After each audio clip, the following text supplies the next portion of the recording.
Jalkapallon Veikkausliiga 96 päättyi porilaisen Jatsin kannalta hyvinkin onnellisten tähtien alla, kun kauden viimeinen ottelu Pietarsaaren keskuskentällä oltiin pelattu ja voitettu lukemin 0-1. Se tarkoitti sitä, että Jats voitti jalkapallon Suomen mestaruuden armon vuonna 1996 ja tässä luetellaan sitten Suomen mestarien nimilista ja sen jälkeen aloitamme sitten upean maalikoosteen jokaisesta ottelusta ja maalikimaran. Ja näin aloitetaan Porin Karhuhallista, joka jouduttiin pelaamaan sarjan avauskierros nimittäin Karhuhallissa, koska lunta oli niin paljon Porin stadionin kentällä, että siellä ei pelata voitu ja näin haetaan ja tehdään kauden ensimmäinen maali Jatsin paidassa. Saku Laaksonen saa nappisyötön tuohon 16 metrin rajalle Luis Antoniolta ja hän ei erehdy 1-0 ja näin haetaan toista maalia Pirakaija kulmapotkuun. Sitten lauotaan ja Rami Nieminen puskee aivan maalin edestä verkon perille. Se on jo 2-0 ja näin haetaan lisää osumaa uudelleen ja Luis Antonio vapautetaan. Mitä hän tekee? Upea kantapäävippi ja Saku Laaksonen todella loistava laukaus.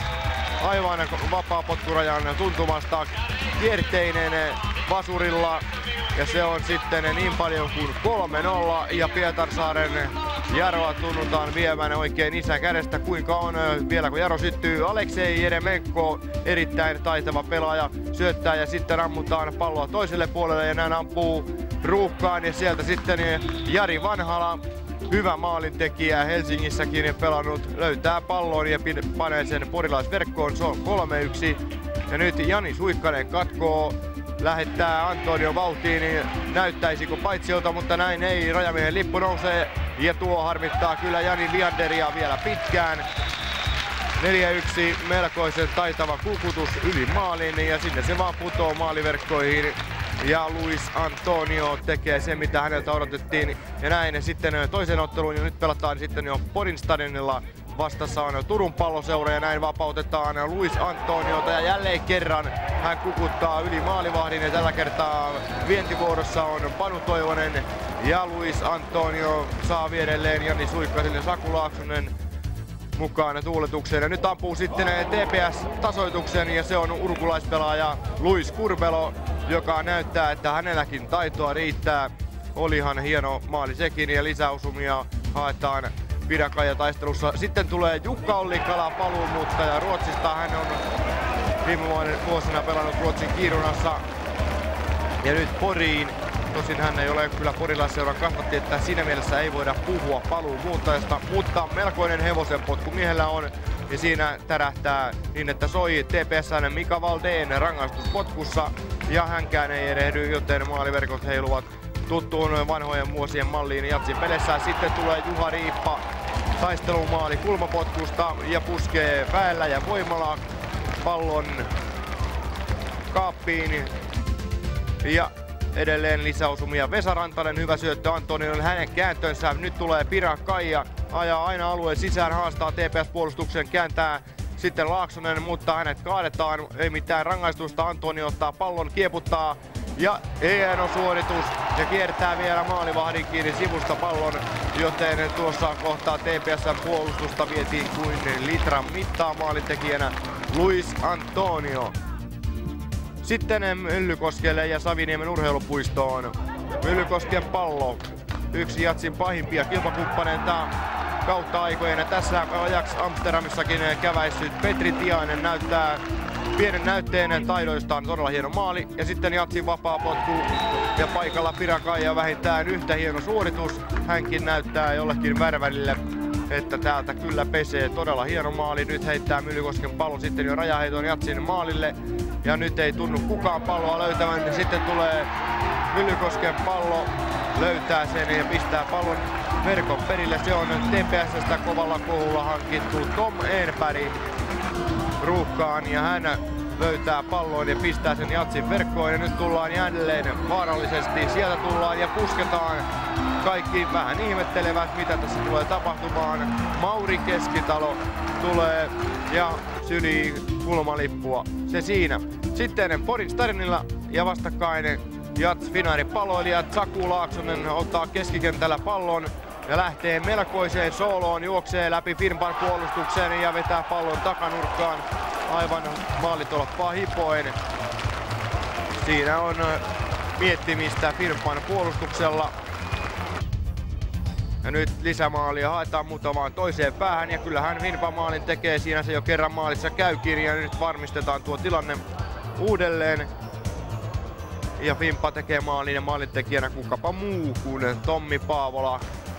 Ja Jats hakee voittomaalia. Sitkeästi sitten tulee paikalle joukkueensa kapteeni Juha Jenkki Riippa. Hän puskee kulmurista maalin. 2-1 lukemat selviö. Ja Finpa näyttää taittuvan ja taittuihan se. Sitten Turun Kupitaalle nousijajoukkue Inter Turku vastassa. Interillä rankkari ja sieltähän tulee sitten Tero Fors, joka täräyttää vuoden varmasti, pilkustaa pallon verkkoon. Ja Jatsin painostus on hurjaa, mutta maaleja ei tule. Jarmo Alatensio, loistava syöttö Luis Antoniolle, joka lähtee kiihdyttämään. Katsoo minne antaa sen kulmalle. Pirakaija, hän haastaa ja melko rauhassa saa mies olla. Nieminen tekee hyvän blokin ja uunottaa TPS-puolustukseen ja Pirakajan loistava laukaus. Tasoitusmaali tulee ja Stefan Håkans, Interin omistaja, ei kovin mielellään lähde tuohon riemuun, katselee apeana ja tasapeli siis Turun Kupittaalla. Nyt tehdään pässinlihaa Helsingin jalkapalloklubista Olympiastadionilla, vaikka tässä Ari Tsikojelm tekee maalin ja todennäköisesti viimeisen Jatsin verkkoon ja tämä kausi on hänelle viimeinen. Nyt hakee kuitenkin Jats maalia. Rami Nieminen ja hieno syöttö. Luis Antonio paikalla. Eikä voi Markku Palmroos HJK maalissa tuolle osumalle juurikaan mitään. Ja lantiot heiluvat. Siellä on omat kannattajat katsomossa 1-1. Ja lisää haetaan Pirakajan kulmuriin. Palmroos nyrkkeilee. Ja HJK pelastuu tilanteesta hetkellisesti. Jani Suikkanen syöttää sen pallon ja pelivälineen Pirakajalle, joka lähettää Ari-Pekka Roikon vauhtiin. Ja nyt tulee todella hieno maali. Juhani Jenkki Riippa taistelun ruumiillistamana nappisyöttöön ja puskee. Tuo oli ajoitettu suoraan Riipan päähän. Katsokaa, eipä juuri mies tilannetta pelkää. Siinä tulee kaveri vastaan ja tuosta pusketaan pallon verkkoon. Helpon näköistä ammattimieltä, kun sen osaa. Näin Ilkka Siitosen avaus Pirakajalle. HJK on jälkijunassa selkeästi. Antonio vaikuttaa paitsiolta, joku sitä huutaakin, mutta pallo on verkossa. Se on tärkeintä. Tuomarit ratkaisevat mikä on ja tässä nähdään sitten tämän vuoden uutta tuuletusmuotia. Näin kelpaa sitä tuuletella. HJK on todella pahassa liemessä tässä ottelussa ja Pirakajan kulmurista jälleen maalikulmalla. Onnekkaastikin jo paikalla Luis Antonio, mutta hyvä maalintekijä haastaa paikan. Vaikka onnellakin joskus toisinaan näin käy. Pallomaaliin. Ja lisää haetaan, eihän tämä vielä riitä. Pirakaja tulee, hyvä syöttö. Rami Nieminen on noussut ylös, kääntää aukolle. Ja sieltä tulee jälleen kerran Luis Antonio Niemisen syöttöön ja sitten taas kontataan. Kelpaahan siinä kontatakin. HJK hakee taka-ajoa. Pusketaan aukolla ja sieltä löytyy myös tummamies Obiora Anitse. On paikalla nuori pelaaja, mutta hyvä maalintekijä ja näin sitten lukemat päättyvät Helsingissä 2-5. Nyt Valkeakosken Haka, Suomen mestari, vierailee Poriin ja hakee avausosumaa ja kyllähän se sieltä tulee. Sami Väisäsen upea laukaus kerta kaikkiaan verkkoon.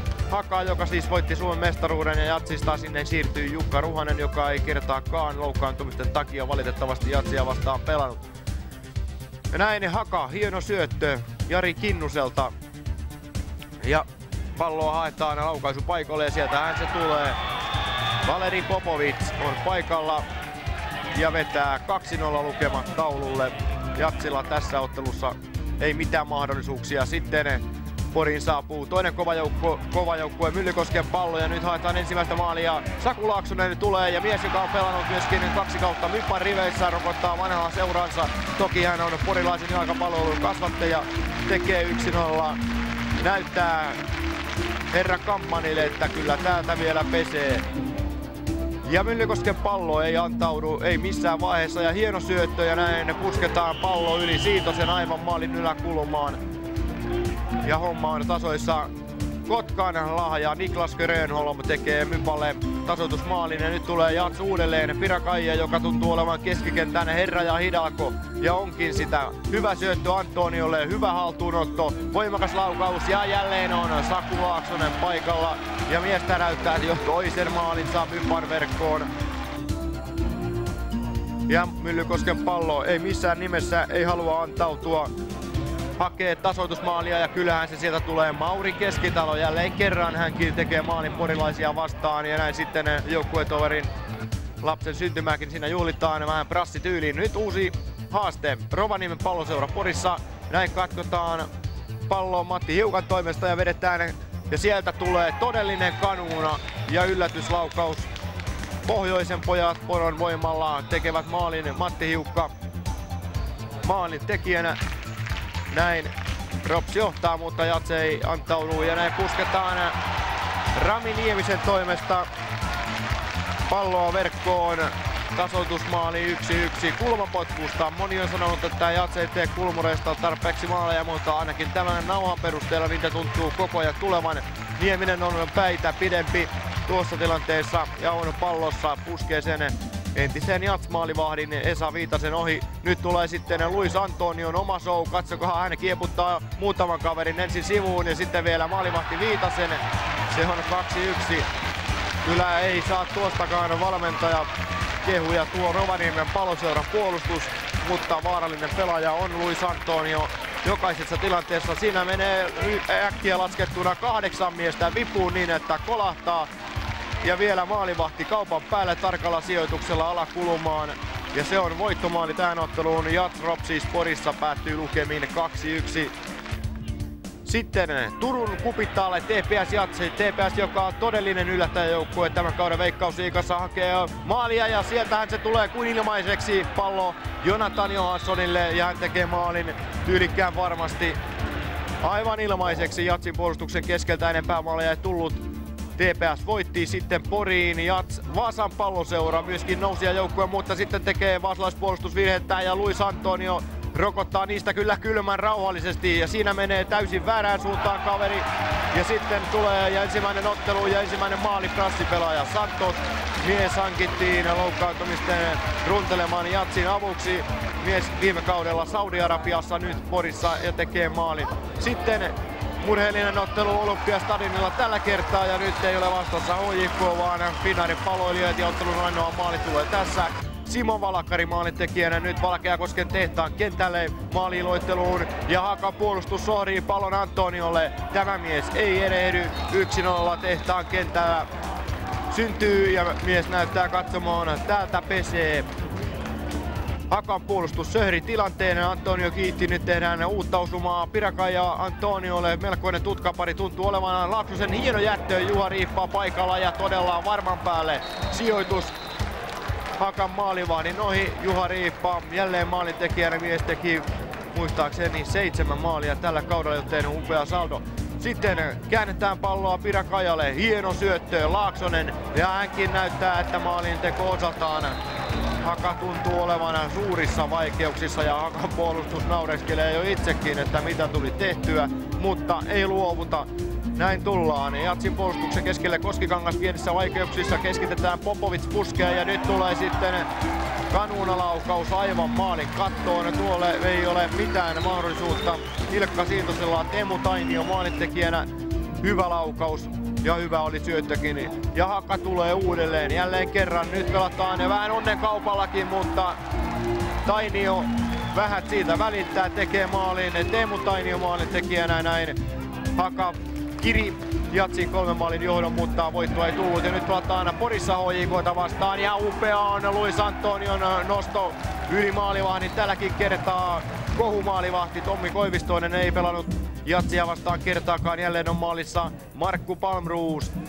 Ja sitten Juha Riippa ja hän puskee pallon HJK:n verkkoon jälleen kerran. Se on siellä. Hyvin helpon näköistä tuntuu olevan tämäkin homma ja lisää haetaan Niemisen puskuun vieläkin, mutta HJK painaa päälle tällä erää. Lehtisen laukaus, nyt tulee paikalle Tommi Grönlund ja sieltä menee puolustajien jalkojen kautta maaliin. Hyvä ja tarkka sijoitus melkoinen sählinki oli Jatsin maalin edessä ja sitä ei pystytty purkamaan. Nyt vapaa potku ja siellä Pirakaija ja kyllä tuokin on kuin jalkapallon oppikirjasta, jos sellainen oppikirja joskus olisi tehty. Todella hieno maali. Marcelo Goncalves de Oliveira, kuten hänen oikeaan nimensä kuuluu, ja nyt heitetään sitten jo keihästä. Tämä on tällä erää tuuletus. Lisäosumia haetaan. Jukka Ollikkala, mallikas syöttö Antoniolle, josta vielä mallikkaampi Pirakajalle. Hän on täysin yksin. Katsokaa, nyt on vähän naurun paikka, mitä tekee Palmroos. Ei uskaltanut tehdä mitään. Pirakaja tekee maalin. Siinä oli Aki Hyryläinen ja Markku Palmroos vähän pienissä ja nyt sitten brasilialaisia rytmejä. Ja uuteen otteluun Jats Inter Turku. Luis Antonio kulmapotkun jälkitilanteesta paikalla. Tällä kertaa päällä, se on hänelle harvinaista.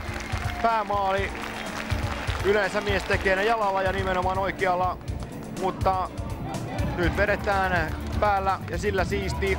Uutta osumaa haetaan Laaksonen. Todella hieno kääntö Pirakaija. Katsokaa, tässä on varmasti yksi kauden maaleista. Sillä kelpaa herkutella hidastuksenkin kautta. Saku Laaksosen todella älykäs syöttö kantapäällä, kuten hidastuksesta näemme. Ja Pirakaija, tuostahan ei voi kaveria nolata, pakko tehdä maalia. Todella hieno sisäkierre. Inter Turku tuntuu olevan aseeton tällä kertaa. Tasapeli oli tuloksena Kupittaalla, nyt tulee Juha Riippa ja hän täräyttää alakulmaan. Mies on saanut tällin päähänsäkin, mutta niin on kovaluinen kaveri, että ei mitään, pää auki, vähän sideharsoa pään ympärille, niin kuin sanottu Japanin lippu pään ympärille ja silti vaan pusketaan maalia. Ei aristella, Juha Riippa puskee. Vertavuotava pää, ei haittaa yhtään. Ja Inter Turku hakee sekin tasoitusta ja kavennusta, nimenomaan kavennusta, ei tasoitusta, ja näin se tuleekin. Petri Lehtonen vetää sen tuosta kohtaa. 4-1 päättyi siis Porissa Interiä vastaan ottelu. Nyt mennään Mikkelin urheilupuistoon hakemaan vierasvoittoa Mikkelin Paloilijoista, joka pelaa todennäköisesti viimeistä kauttaan jalkapallon Veikkausliigassa ja maan pääsarjassa. Luis Antonio mikkeliläisten puolustuksen harmina jälleen kerran ja tekee ottelun avausmaalin sijoittaen pallon tarkasti alanurkkaan. Ja mikkeliläispuolustus ei tuolle maalille mitään voinut ja kelpaahan siinä onnitella Jukka Ollikkala. Ja hänenkin esikoistaan siinä vähän tuuletellaan malliin Bebeto. Sitten Mikkelin Paloilijat hakee vimmatusti kavennusta, mutta ei onnistu. Luis Antonio nappaa pallon puolustuksen keskeltä ja taas heilutellaan tuutilaulua ja nauru on melkoisen moista ja kelpaa sitä tietenkin nauraakin. Mikkelin Paloilijat ei luovuta, mutta jälleen kerran harha ja Saku Laaksonen kiittää. Sitten Ilkka Mäkelä estelee vielä Luis Antoniota, ei kuitenkaan pysty miestä pysäyttämään ja Antonio syöttää maalin eteen, nousee Pirakaijalle ja hän saa aivan vapaasti sijoittaa pallon aivan maalin alanurkkaan. 1-3 Mikkeli kaatui sitten Poriin. Ei vaan, vielä ollaan Mikkelissä, totta kai Mikkelin Paloilijat hakee myöskin osumaa. Pallo vedetään ja sieltä tulee laukaus. Siitonen ei pysty palloa vangitsemaan kokonaan. Ja Janne Lahtonen on maalin tekijänä. Nyt sitten Pietarsaareen. Ja näin tulee Jaro ja Jari Vanhala tekee maalin. Sitten Jeremenkon upea laukaus 2-0. Aleksei Jeremenko ja nyt tulee jälleen lisää. Tällä kertaa maalin tekijänä vuorostaan Jari Vanhala. Ja jälleen Jari Vanhala puolustuksen armina. Aleksei Jeremenko kuitenkin maalin tekijänä. Sitten Poriin ja vastassa on myöskin ehkä viimeistä kauttaan pääsarjatasolla pelaava Tampereen Ilves. Luis Antonio katkoo Ilves maalivahdin virheistä pallon ja inhottavasti vetää Luis Antonio Timo Korsumäkeä. Tuo tilanne varmasti harmittaa vielä pitkään ja Pirakaija maalin tekijänä loppujen lopuksi on. Ollikkalan mainio syöttö Pirakaijan juoksuun. Ja maalivahti tulee vastaan, tekee pienen merkkausvirheen. Pirakaija kiittää tilanteesta. Sijoittaa pallon, varmasti yritti sitä keskelle, mutta aivan tolpaan kautta pallo meni, kuin menikin verkkoon. Mutta Ilves ei lannistu, kissapeto raatelee pedon voimalla ja tekeekin maalin. Maalin tekijänä nuorten maajoukkueen pelaaja Toni Kuivasto. Ja sitten Suikkasen kyljen kautta pallo päätyviivalle. Nyt on kukaan ei tiedä missä pallo on ja Ilves-pelaajat tietävät ja tulevat ja Maanuoliainen palloalanurkkaan. Timo Korsumäki maalintekijänä.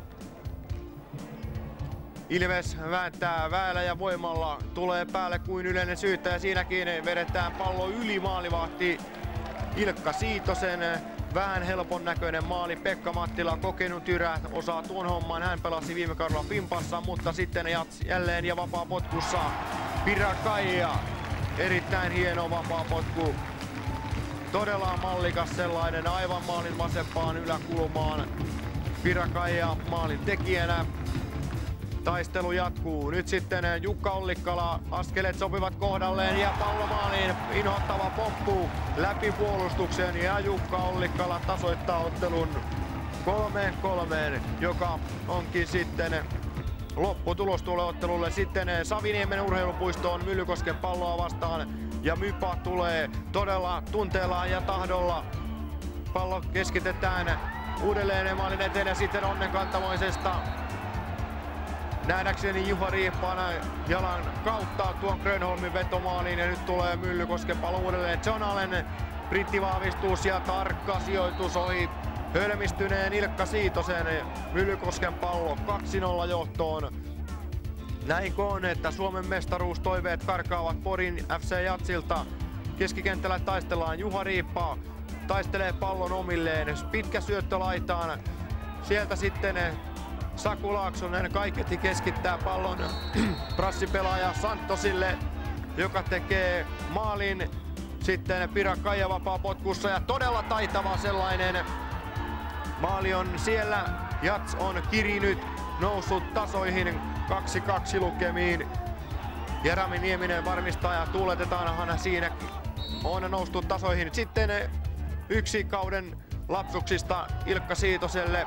Montaa niitä ei tullut, mutta tässä tulee viimeisellä minuutilla. Jarkko Koskinen vetää lähes puolesta kentästä.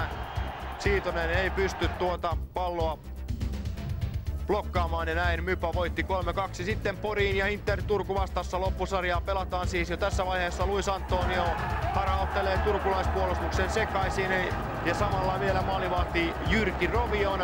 Sitten Eivo Jokimäki Tomi opettelee ensikurssilla brasilialaista sampaa, ei aivan vielä pääse tuon rytmiin mukaan, mutta ehkä jonakin päivänä hänkin sen oppii. Inter kaadettiin upeasti, sitten on toinen turkulainen joukkue vastassa, Luis Antonio. Hän lähtee tulemaan, haastaa, sitten kääntää Pirakaijalle, Pirakaija uudelleen. Antonio ja hän ampuu maalin. Avausmaalin ottelussa TPS:ää vastaan. Tämän jälkeen enää yksi ottelu jäljellä. Se on Pietarsaaressa. Siinä sitten postimerkkikuvaa keräilijöille ja kameramiehille ja nimenomaan ilmeisesti lehtimiehille oli tarkoitettu tuo. Ja TPS tulee vimmatusti takaa. Tämä on toiseksi viimeisen kierroksen ottelu. Saku Laaksonen hakee Luis Antoniota ja löytyykin Antonio hyvin haltuun. Hän kääntää sen Pirakaijalle ja näin pallo maaliin. Pirakaija maalin tekijänä ja sitten tuuletellaan tällä tyyliin, mikä hän tuon tanssin ja tiputanssin nimi on, en minä tiedä, letkan perään vaan menevät ja kaikki yhteen ryppyyn. Siellä se on, maalia tuuletellaan. TPS kuitenkin tulee takaa, kulmapotku, Ari-Pekka Roiko puskee pallon ylärimaan ja sitten tulee paikalle TPS-pelaaja ja vetää pallon maaliin. Kim Lehtonen maalin tekijänä. Melkoisen sähläyksen jälkeen ja taas painetaan Tepsin toimesta palloa Jatsin päätyyn, mutta näin syötetään irti Luis Antonio, joka ohittaa Panu Toivosen ja vetää pallon tyhjään maaliin ohi TPS-puolustuksen. Pitkä syöttö, joka lähti Jatsin puolustuksesta Antoniolle. Se tuottaa maalin. Todella mallikas ohitus Antonioltakin. Siinä hän ohittaa pienellä chipillä maalivahti Toivosen ja tarkka sijoitus alakulmaan. Maali on selviö. Sitten pelataan Suomen mestaruudesta. Kymmeniä busseja Porista kannattamaan Jatsin mestaruutta. Sivuroja heitto, Laaksonen kääntää aukolle. Luis Antonio on paikalla, tekee maalin. Hän tekee maalin. Tärkeän sellaisen. Ottelun ensimmäinen ja siinä sitten tuuletellaan ja syöksy on sitä luokkaa, että Mauri Pyhälahti Vesapallon kentiltäkin arvostelisi tuo loppusyöksyn 10 arvoisesti. Luis Antonion uran tärkein maali on varmasti tässä ja Saku Laaksonen tietää myöskin tilanteen ja puristelee Antoniota. Maali on syntynyt. Hieno sivurajaheitto. Tomi Leivojokimäki heittää sitten Saku Laaksosen kääntöruuhkan keskeltä toiselle puolelle maalin eteen Luis Antonio. Ja hänen vasen jalkansa on puhunut. Tekee maalin. Porin FC Jats voittaa Suomen mestaruuden tällä maalilla 2 pisteen erolla ennen hopeajoukkue Myllykosken Palloa. Ja pronssia ottaa Turun Palloseura, siinä mestareiden riemua mallia. 96 on alkanut juhlat ja suuremman luokan sellaiset. Jalkapallon Suomen mestaruus toistamiseen Poriin. 93 Jats voitti ensimmäisen Suomen mestaruutensa. Sen jälkeen muutaman vuosiin neljäsiä tiloja. Ja nyt jälleen Suomen mestaruus. Tulihan siinä myöskin pronssia on Jatsille tullut. Ja Jari Pyykölä, komeetta valmentaja, ehdottomasti nostaa palkinto pystiin. Ja vimmattu ja eläimellinen huuto on tuossa kohtaa paikallaan. Pasi Sulonenkin pääsee tuossa kohtaa pystiä kannattelemaan Futura-patsasta, joka on tuo jalkapallon Suomen mestaruuden pystin ja merkin nimi. Painaakin noin 20 kiloa varmasti ja siinä tuuletellaan ja lauletaan laulua. Jats on uusi Suomen mestari. Näin pojat laulavat ja katsokaa, tämä yleisöjoukko oli porilaisten takana. Pukukoppikuvia tulee tässä. Melkoinen tunnelma on. Porin Jats on valmis aloittamaan Euroopan valloituksen Champions Leagueaan. Ensi vuonna karsitaan siinä sitten sarjataulukko 2 pisteen erolla siis. Porilainen joukkue voitti jalkapallon Suomen mestaruuden. Myllykosken Pallo hopeaa 45 pistettä, Turun Palloseura pronssia 44 pistettä ja liigasta lähtivät FC Ilves, FC Haka ja Mikkelin Paloilijat.